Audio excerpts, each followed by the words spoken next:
Hello दोस्तों, स्वागत है आपका हमारे चैनल प्रूलाइट स्टडी पे। और इस वीडियो में हम लोग देखेंगे 15 मई 2024 के कुछ इंपॉर्टेंट करंट अफेयर्स क्वेश्चन जो कि इंपॉर्टेंट होंगे हमारे जितने भी अपकमिंग वनडे एग्जाम्स हैं उन सभी के लिए। तो चलिए शुरू करते हैं। तो हमारा पहला क्वेश्चन ये है कि in which country is the world hydrogen summit 2024 being organised. तो विश्व हाइड्रोजन शिखर सम्मेलन 2024 किस देश में आयोजित किया जा रहा है। तो विश्व हाइड्रोजन शिखर सम्मेलन 2024 जो है यानी वर्ल्ड हाइड्रोजन समिट 2024 है, ये नीदरलैंड में ऑर्गेनाइज़ किया जा रहा है और नीदरलैंड में भी रोटरडम अहोई में ऑर्गेनाइज़ किया जा रहा है। और ये जो 13 से लेकर 15 मई 2024 तक चलेगा।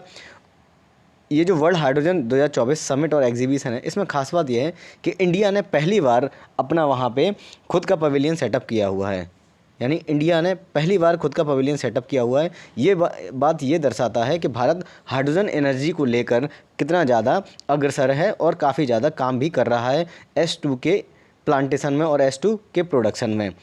अब ये जो यहाँ पे पवेलियन सेटअप किया गया था, ये इंडिया के जो ministry of new and renewable resources ministry of new and renewable energy यानी गवर्नमेंट ऑफ इंडिया के द्वारा सेटअप किया गया है। और ये जो वर्ल्ड हाइड्रोजन समिट 2024 हुआ है, ये अपने आप में विश्व का सबसे बड़ा ऐसा समिट है जो कि हाइड्रोजन के लिए समर्पित है। तो आप लोग ध्यान रखिएगा कि विश्व हाइड्रोजन शिखर सम्मेलन 2024 नीदरलैंड रोटरडम में आयोजित किया जा रहा है। 13 से लेकर 15 मई 2024 तक आयोजित किया जाएगा। अगला प्रश्न, which England cricketer has announced his retirement from international cricket. England के किस क्रिकेटर ने अंतर्राष्ट्रीय क्रिकेट से संन्यास की घोषणा की है। तो इंग्लैंड के जो क्रिकेटर हैं जेम्स एंडरसन, इनके द्वारा ये घोषणा की गई है कि आने वाले जो टेस्ट सीरीज़ चल रही है, आने वाली टेस्ट सीरीज़ जो है ये मई में कुछ खेली जाएगी, वहाँ पे मैचेस खेले जाएंगे। उसके बाद ये अपने संन्यास ले लेंगे। अब इनके बारे में खास बात ये है कि ये अभी 41 ईयर्स के हैं और सबसे ज़्यादा विकेट लेने वाले फास्ट बॉलर हैं। 700 विकेट्स इन्होंने टेस्ट में लिए हैं। ये जो मार्च 2024 में ही ये कीर्तिमान इन्होंने हासिल किया था। सबसे ज़्यादा विकेट लेने वाले फास्ट बॉलर यही हैं। वैसे तो सबसे ज़्यादा विकेट लेने वाले मुथैया मुरलीधरन हैं, शेन वॉर्न हैं, और ये फास्ट बॉलर हैं जो कि सबसे ज़्यादा विकेट लेने वाले हैं, 700 विकेट्स। तो इनका जो कैरियर है वो 2002 में स्टार्ट हुआ था और मोर देन 20 ईयर्स यानी 20 साल से ज़्यादा हो गया, लगभग 21 साल हो गए इनको क्रिकेट खेलते हुए। और ये सबसे एज्ड क्रिकेटर हैं जो कि अभी भी क्रिकेट खेल रहे हैं और ये काफ़ी ज़्यादा फिट हैं। तो ध्यान रखिएगा आप लोग कि इंग्लैंड के क्रिकेटर जो हैं जेम्स एंडरसन, उन्होंने अपने संन्यास की घोषणा कर दी है। Next question, who has made the record of climbing the world's highest peak Mount Everest the most number of times.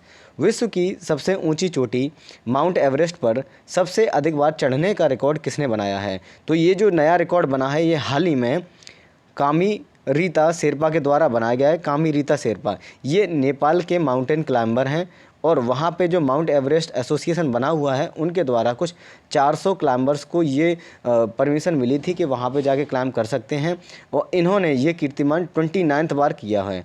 तो सबसे ज़्यादा बार माउंट एवरेस्ट को फतेह करने वाले ये पुरुष बन गए हैं, ये इंसान बन गए हैं कामी रीता शेरपा। और ये इंग्लैंड के हैं, ये नेपाल के हैं। अब अगर नेपाल की बात की जाए तो नेपाल के बारे में तो सभी जानते हैं कि नेपाल की जो राजधानी है वो काठमांडू है। और जो माउंट एवरेस्ट है ये चाइना और नेपाल के बॉर्डर पर है, ये विश्व की सबसे ऊंची चोटी है जिसकी जो लंबाई है वो 8,850 मीटर है। कहीं कहीं जगह कहीं ये 49 भी लिखा रहता है, कहीं कहीं 8,848.46 मीटर भी लिख देते हैं। तो ध्यान रखिएगा आप लोग कि विश्व की सबसे ऊंची चोटी माउंट एवरेस्ट पर सबसे अधिक बार चढ़ने का रिकॉर्ड किसने बनाया है। कामी रीता शेरपा ने बनाया है जो कि नेपाल की एक पर्वतारोही हैं। अगर माउंट एवरेस्ट में सबसे पहले चढ़ने वाले व्यक्ति की बात की जाए तो वो एडमंड हिलेरी और तेंजिंग नॉर्वे थे, जिसकी कहानी आप लोगों ने कहीं ना कहीं बचपन में अपनी हिंदी की टेक्स्ट बुक में या इंग्लिश की टेक्स्ट बुक में ज़रूर पढ़ी होगी, जहाँ पे माउंट एवरेस्ट के बारे में बताया गया है और ये भी बताया गया है कि तेंजिंग और जो हिलेरी थे उनके द्वारा किस तरीके से माउंट एवरेस्ट को फतह किया गया था। ये कारनामा इन्होंने 1994 में किया था, यानी 1994 में किया था। पहली बार 1994 में ये कामी रीता शेरपा ने क्लाइम किया था, और जो माउंटेन तेंजिंग और माउंटेन हिलेरी हैं, इन्होंने 1953 में ये कारनामा पहली बार किया था। तो आप लोग ध्यान रखिएगा कि विश्व की सबसे ऊंची चोटी जो माउंट एवरेस्ट पर है, उस पर सबसे अधिक बार चढ़ने वाले का रिकॉर्ड कामी रीता शेरपा ने बनाया है। Next question, how many Indian classics joined UNESCO memory of the World register? कितने भारतीय classic UNESCO memory of the World register में शामिल हुए हैं? तो पहले तो ये जान लेते हैं कि UNESCO memory of the World Register है क्या। तो जो यूनेस्को मेमोरी जो वर्ल्ड रजिस्टर है, ये इनका मेन काम यही है कि जो पुराने डॉक्यूमेंट्स हैं जो हमारे मानव सभ्यता से संबंधित हैं, जो पुराने डॉक्यूमेंट्स हैं जो मानव सभ्यता से संबंधित हैं, उनको इकट्ठा करना, ताकि जितने भी कल्चरल हैं जो पुरानी जो हैं हर एक धर्म से संबंधित, हर एक देश से संबंधित, उनको इकट्ठा किया जा सके, डॉक्यूमेंट्स को सेफगार्ड किया जा सके, जो कि ह्यूमैनिटी का हेरिटेज है, ताकि जो मनुष्य का और इंसानियत का जो भी हेरिटेज बना हुआ है पुराने सालों में, बहुत ही पुराने समय में जो भी डॉक्यूमेंट्स हैं, जिनमें वेद पुराण और भी कई सारी चीज़ें लिखी हुई हैं, कुछ डॉक्यूमेंट्स हो गए, कुछ मॉन्यूमेंट्स हो गए, उन सभी के बारे में ये रजिस्टर रिकॉर्ड रखता है। तो जो committee for Asia and Pacific region की है, उसमें इंडिया की तरफ से 3 क्लासिक्स को जगह मिली हैं, और उन 3 क्लासिक्स में कौन कौन शामिल है? एक तो रामचरितमानस,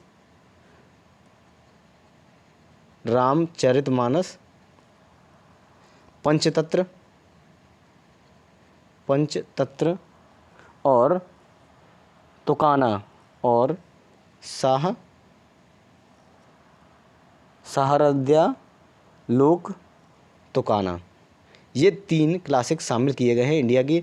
तो ये जो रीजनल ऑफिस है एशिया वाला, इस यूनेस्को का रीजनल रजिस्टर का, उसमें ये शामिल किए गए हैं। अब अगर थोड़ी सी यूनेस्को के बारे में बात की जाए, तो यूनेस्को की जो स्थापना है वो 1945 में हुई थी। इसका जो हेड क्वार्टर है वो पेरिस, फ्रांस में है।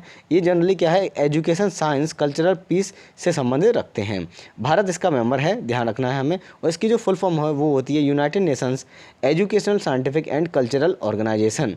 तो ध्यान रखिएगा आप लोग कि यूनेस्को का जो Memory of the World Register है, यानी विश्व का एक ऐसा रजिस्टर जहाँ पे छोटी मेमोरीज़ करके इकट्ठी करके बहुत सारा बड़ा रजिस्टर बनाया गया है, जिसमें हर एक देश से जहाँ जहाँ ऐसी चीज़ें हमें मिल रही हैं जो हमारे हेरिटेज को प्रिजर्व कर सकती हैं, उन सभी को डॉक्यूमेंटेड किया गया है।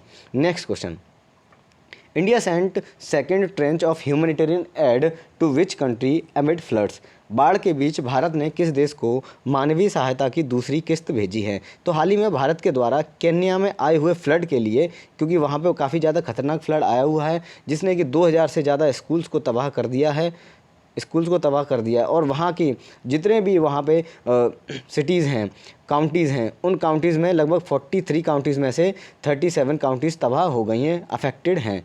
तो ये भारत के द्वारा जो एड भेजी गई है, जो दवाइयाँ और सहायता राशि भेजी गई है, ये केन्या को भेजी गई है। अब केन्या की अगर कैपिटल की बात की जाए, तो केन्या की कैपिटल नैरोबी है, और ये ईस्ट अफ्रीकन रीजन है, देश है जो कि इंडियन ओशियन के पास में आता है, अब यहाँ की जो कैपिटल है वो तो नैरोबी है, और यहाँ जो करेंसी चलती है वो है केनियन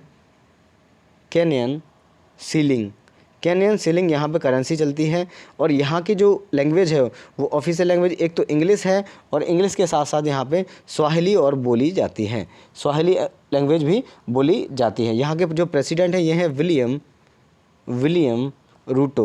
विलियम रूटो यहाँ के प्रेसिडेंट हैं। तो ध्यान रखिएगा आप लोग कि भारत के द्वारा दूसरी किस्त जो भेजी गई है ना मानवीय सहायता की, ये केन्या को भेजी गई है। Next question, which country has become the largest trading partner of India in financial year 2024? तो फाइनेंशियल ईयर 2024 में कौन सा देश भारत का सबसे बड़ा व्यापारिक भागीदार बन गया है?